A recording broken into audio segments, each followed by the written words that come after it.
여러분 안녕하십니까? 대구 경북 소식 전해드립니다. 오늘 대구와 경북 지역은 맑다가 오후부터 가끔 구름이 많겠습니다. 아침 최저기온은 대구가 5.6도, 안동이 2.5도 등 0도에서 10도의 분포를 보였습니다. 또 낮 최고기온은 대구가 18도, 안동이 16도 등 15도에서 20도로 어제보다 1도가량 높겠습니다. 미세먼지와 초미세먼지 농도는 보통 수준 예상됩니다. 오늘 새벽 4시 반쯤 영천시 고경면 상주-영천 고속도로에서 달리던 화물 트럭에서 불이 나 2시간 만에 꺼졌습니다. 인명피해는 없었고 트럭 뒷칸에 실려있던 건초 더미 5톤 등이 불에 타 2천만 원의 재산 피해가 발생했습니다. 또 어제 저녁 7시 반쯤에는 대구시 중구 남산동의 한 커피숍 화장실에서 불이 나 10분 만에 꺼졌습니다. 경찰은 환풍기에서 불이 시작됐다는 목격자 진술을 토대로 정확한 화재 원인을 조사하고 있습니다. 경상북도의 내년 예산이 처음으로 9조 원을 넘어섰습니다. 그동안 강조돼 왔던 저출생 극복과 일자리 창출, 또 관광 활성화 같은 정책에 많은 예산을 배정했습니다. 보도에 이상원 기자입니다. 내년 경상북도의 예산안 규모는 9조 6,355억 원으로 지난해보다 1조 원, 11.4% 늘었습니다. 지방 소비세가 늘고 정부의 확장적 재정 정책으로 국고 보조금이 늘어나 살림살이 규모가 커졌습니다. 민선 측이 초기부터 강조해온 주요 정책에 많은 예산을 배정했습니다. 저출생 극복에 5,820억 원, 일자리 창출 682억 원, 관광 활성화에 5,594억 원을 배정했습니다. 일자리 예산은 66%나 늘었습니다. 기능별로는 정부 정책과 연계된 사회복지, 보건 예산이 전체의 39.8%를 차지해 가장 높았고 농림해양수산, SOC 예산 비중도 높게 나타났습니다.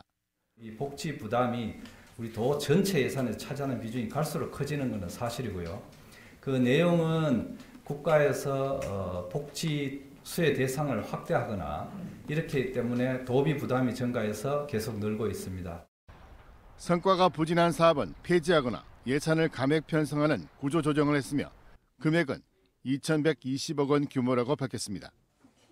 인건비가 늘고 태풍 미탁 피해 복구비 같은 법정 의무적 경비가 늘어나 1,300억 원을 내부 차입으로 메꿨습니다. 내년 경상북도 예산안은 다음 달 9일 열리는 경상북도 의회 제312회 제2차 정례회에서 최종 확정됩니다. MBC 뉴스 이상원입니다. 일제강점기 대규모 만세운동이 일어났던 영덕군 영해 장터거리가 근대 역사문화공간으로 지정됐습니다. 곳곳에 남아있는 근대문화재 복원과 함께 낙후된 거리 재생사업을 통해 근대 역사문화 관광지로 조성될 예정입니다. 한기민 기자의 보도입니다. 일제강점기인 1935년에 건립된 영해금융조합 건물입니다. 당시 유행했던 모더니즘 건축 양식이 잘 남아 있습니다. 아직도 막걸리를 만드는 영해 양조장에서는 시간이 멈춘 듯합니다. 곳곳에 대형 술독이 가득하고 나무로 만든 도정시설은 향수를 불러일으킵니다. 당시 사용했던 사무실 책상과 철제 금고도 잘 보존돼 있습니다. 100년 전 대규모 만세운동이 일어났던 이 일대 영해 장터거리가 문화재청으로부터 근대역사 문화공간으로 지정됐습니다. 당시 건축과 생활상이 고스란히 남아있는 건물 10곳이 문화재로 등록돼 복원되고 낙후된 거리 재생사업도 추진됩니다. 이곳에서 70평생을 살아온 주민은 감회가 새롭습니다. 쭉 가면서 포장을 치고 각지에서 다 모여가지고 하루 전날에 와서 하루 자고 5일장을 하면서 이렇게 가고 했는데 그 번창하던 거리가 이렇게 돼가지고는 굉장히 아주 좀 아쉬움이 많았죠. 영덕군은 앞으로 5년간 국비 등 190억 원을 들여 근대 역사문화 관광지로 조성할 계획입니다. 종합 정비계획을 수립해 문화재를 복원하고 전봇대 지중화 등 경관 개선과 함께 침체된 거리에 활기를 불어넣는 재생사업도 진행합니다. 100년 가까이 지켜온 근대 문화재도 복원을 하고 이제 복원과 동시에 그 활용 계획을 수립해가지고 주민 소득 창출이 될 수 있도록 추진하겠습니다.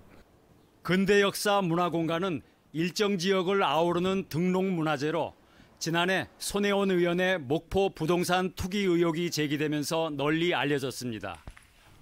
문화재청은 계획 수립 단계부터 부동산 투기와 원주민이 내몰리는 이른바 젠트리피케이션 방지 방안을 마련할 것을 주문했습니다.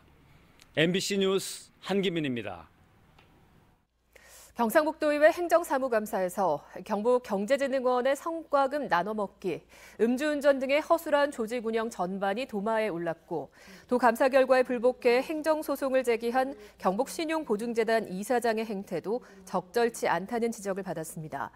또 농수산위에서는 독도정책과를 폐지하는 경상북도의 조직 개편안과 관련해 도의원들의 반대가 잇따랐습니다.